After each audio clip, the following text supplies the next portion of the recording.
Hey guys, welcome to VW Classic Fix. I'm Ricky, and today we're going to be looking at how to check and set your point gap on your Volkswagen distributor.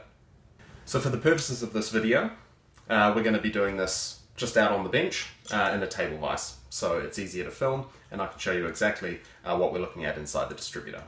So the first step is, under your engine bay, take the distributor cap off and remove the rotor, so we can get an easier look at the points and the condenser setup inside the distributor.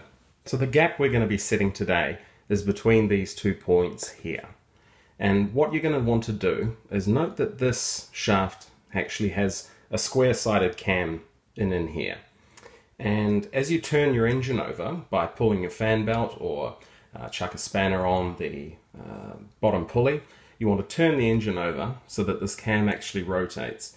And as that spindle rotates, that cam meets the high side of this plastic lobe in here, which opens and closes the points, as you can see.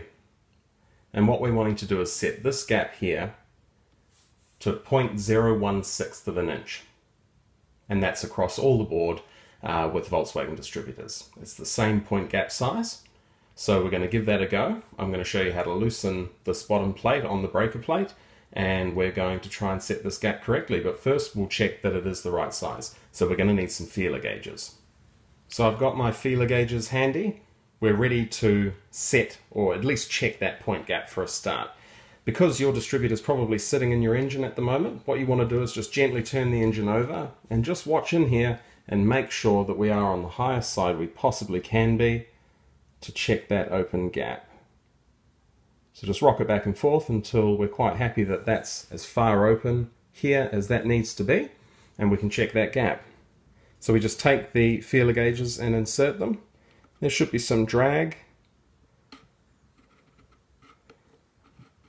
but not too much. It should move, but it should be touching either side. This has got quite a bit of resistance here. It's really pinching and holding on to this. It can hold the whole feeler gauge unit up in the air without me holding it. This means this gap is too small, and what we're going to have to do is just loosen the screw and make an adjustment. So let's do that now. So the first thing we want to do is loosen this screw here, which holds the bottom plate of the points onto the breaker plate.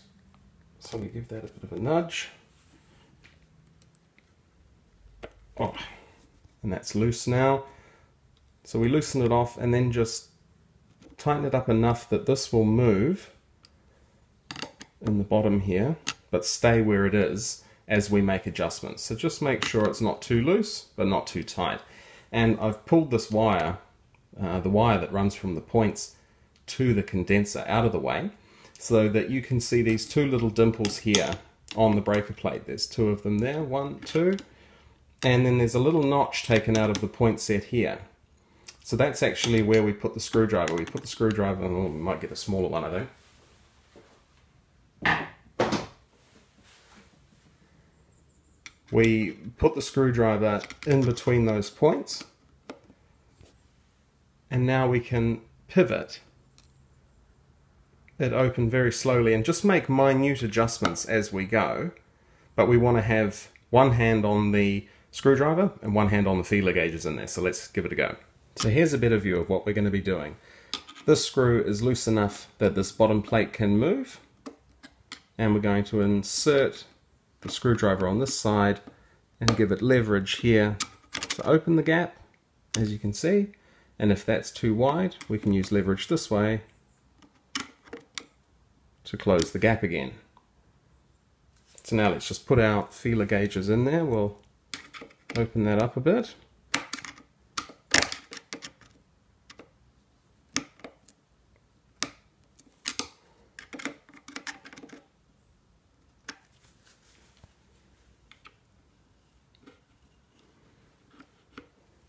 That feels about the same as it was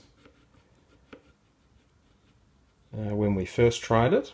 Let's just try and open that gap a little bit more so that there's less grab on those feeler gauges.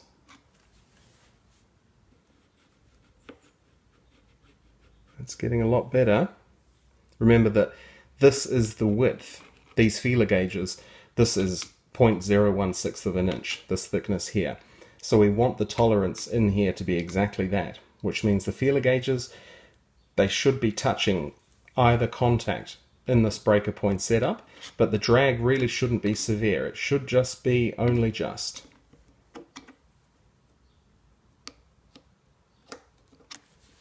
It's about just playing around, and now we've got it there.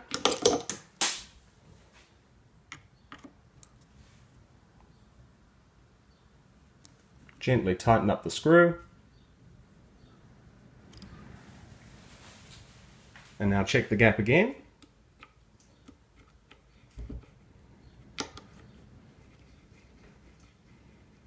And now that's a little bit too loose, so we're going to have to just loosen that and have another play.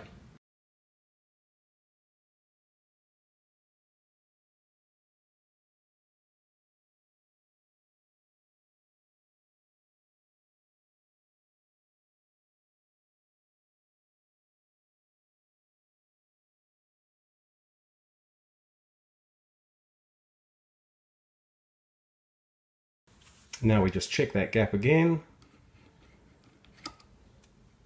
And that gap feels pretty nice. I can feel it making contact there on either side of the contacts. So now our points are set at the correct gap, which means we're going to have a consistent spark and an accurately strong spark in our ignition system.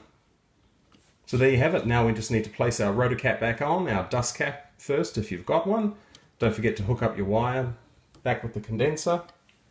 Cap back on and fire it up, see how it runs. Hey, thanks very much for watching, guys. If this was any help to you, please like and share it, and subscribe obviously, and we'll see you in the next video.